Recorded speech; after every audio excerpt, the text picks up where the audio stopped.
We are reading Course in Miracles, and we're on chapter 25, and we are reading, and chapter 25 is called The Justice of God, and this section is section 4, The Light You Bring.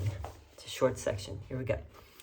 Minds that are joined and recognize they are can feel no guilt, for they cannot attack, and they rejoice that this is so, seeing their safety in this happy fact. Their joy is in the innocence they see, and thus they seek for it because it is their purpose to behold it and rejoice. Everyone seeks for what will bring him joy as he defines it. It is not the aim as such that varies, yet it is the way in which the aim is seen that makes the choice of means inevitable and beyond the hope of change unless the aim is changed. And then the means are chosen once again, as what will bring rejoicing is defined another way and sought for differently. Perception's basic law could thus be said, you, is the quote, you will rejoice at what you see because you see it to rejoice, unquote. And while you think that suffering and sin will bring you joy, so long will they be there for you to see. Nothing is harmful or beneficent apart from what you wish. It is your wish that makes it what it is in its effects on you. Because you chose it as a means to gain these same effects, believing them to be the bringers of rejoicing and of joy. Even in heaven does this law obtain. The Son of God creates to bring him joy, sharing his Father's purpose in his own creation, that his joy might be increased and God's along with his. You maker of a world that is not so, take rest and comfort in another world where peace abides. This world you bring with you to all the weary eyes and tired hearts that look on sin and beat its sad refrain. From you can come their rest. From you can rise a world they will rejoice to look upon, and where their hearts are glad. In you there is a vision that extends to all of them and covers them in gentleness and light. And in this widening world of light, the darkness that they thought was there is pushed away until it is but distant shadows, far away, not long to be remembered as the sun shines them to nothingness.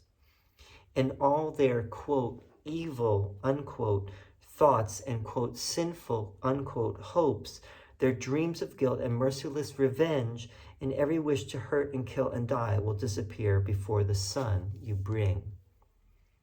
Would you not do this for the love of God and for yourself? For think what it would do for you. Your, quote, evil, unquote, thoughts that haunt you now will seem increasingly remote and far away from you. And they go farther and farther off because the sun in you has risen, that they may be pushed away before the light. They linger for a little while, in twisted forms too far away for recognition, and are gone forever. And in the sunlight you will stand in quiet, in innocence and wholly unafraid. And from you will the rest you found extend, so that your peace can never fall away and leave you homeless. Those who offer peace to everyone have found a home in heaven the world cannot destroy, for it is large enough to hold the world within its peace. In you is all of heaven.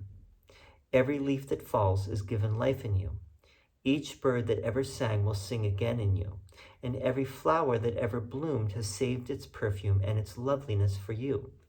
What aim can supersede the will of God and of his Son, that heaven be restored to him for whom it was created as his only home? Nothing before and nothing after it. No other place, no other state nor time. Nothing beyond nor nearer. Nothing else, in any form. This can you bring to all the world and all the thoughts that entered it and were mistaken for a little while. How better could your own mistakes be brought to truth than by your willingness to bring the light of heaven with you as you walk beyond the world of darkness into light? Okay, so this section is called The Light You Bring. And light is used throughout here. The sun This last paragraph is very sweet, very poetic. In you is all of heaven. Every leaf that falls is given life in you. Every bird that ever sang will sing again in you. And every flower that ever bloomed has saved its perfume and its loveliness for you. Now, Jesus also talks about joy here and how we think that in attacking and accusing and all the things that we do to each other, we think that that's going to bring us joy, but that's clearly a mistake, right? It might bring us some kind of temporary, we might feel good for a moment that we did that, but it's short term. In the long term, the only thing that's really going to give us what we really want, because it is what we are, is the joy of spirit. Excuse me. That is all we really want, and so we have to, in order to get to that, we have to give up the idea of attack. That attack has any benefit or any meaning. That seeing differences between us and others, seeing separate interest, seeing separation in any respect is going to bring us joy, and it won't. Let's read this one little part here. Would you not do this for the love of God? For the love of God, would you not do this? And for yourself. Don't forget that when you bring the light to others, when you bring the light of true forgiveness, when you bring the light of non-judgment, when you bring the light of seeing your brother without sin, when you bring the light of seeing your brother perfect and whole, that's not just for your brother, that's for you. That reminds you of what you really are. So everyone is brought up by that. It's not, you're not losing anything, you're only gaining. Would you not do this for the love of God and for yourself? For think what it would do for you. Your evil thoughts that haunt you now will seem increasingly remote and far away from you. And they go farther and farther off because the sun in you has risen that they may be pushed away before the light. They linger for a little while, in twisted forms too far away for recognition and are gone forever. Now, I have noticed, I'll just speak personally here, doing this work, and I've been working with a few different modalities, but I would say that A Course in Miracles is the primary one, because A Course in Miracles really brings the theory, the theoretical basis to everything else, the metaphysical teaching, and has an authority that is unmistakable and undeniable, and you have to, you can't dismiss it very easily. So as I've been doing this work, I've noticed that the ego, the evil thoughts that Jesus was talking about, they do really recede into the background more and more. Now, I will say that what generally happens with most people is that once you start to look at these things, once you start to take that journey and start to examine your mind, you will see, the mud will be is being dredged up, and you see all the darkness, right? And it can be very scary, very troubling, to say the least. Some people go insane. um, from this process. Some people don't necessarily make it through the process because it is very difficult.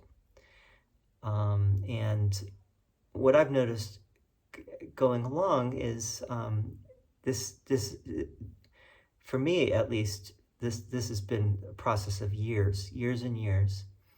It's probably, it doesn't stop until the end of your life, but I have noticed that the ego has definitely receded more and more into the background. The ego is not is not really in the picture. For me, I can notice it. I notice, you know, the thoughts. I, I I don't act on them, but I'm aware. But it's not as insane as as it once was, right? It's becoming more the still small voice versus what the Holy Spirit is. The Holy Spirit is generally the still small voice, but as you do this work, as you bring the light to everything, the darkness does recede, and there is light at the end of the tunnel, so to speak. So you know, don't give up. Keep going. I don't think the ego will ever necessarily, while you're in the body, the ego is going to be there. But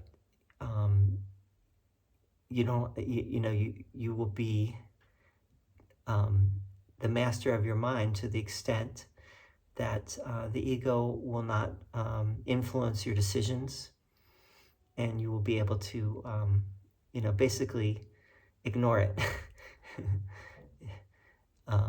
and not take it seriously. So let's read this one part here.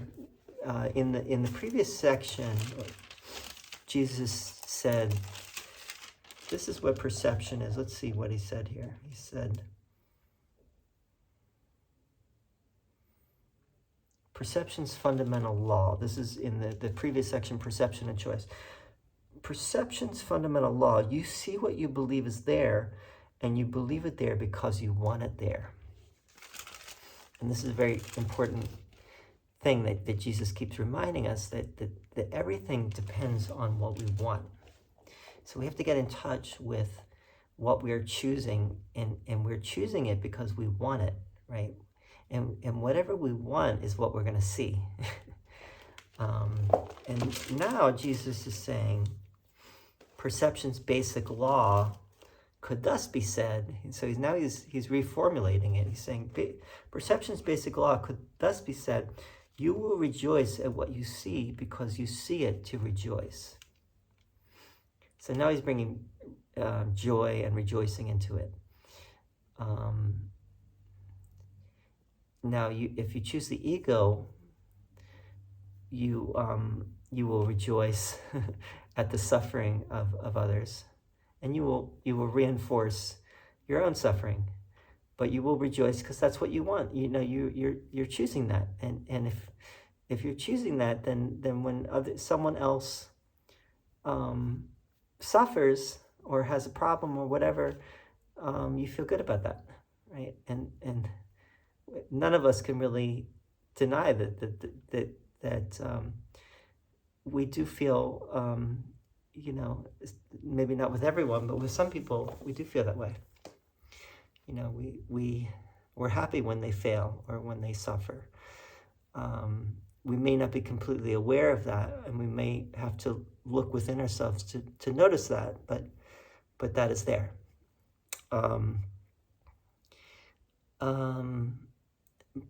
Now, when you choose, that's the ego. When you choose the spirit, you will rejoice in the true sense because you are seeing your brother as your equal and as whole and perfect and without sin, guiltless, without suffering.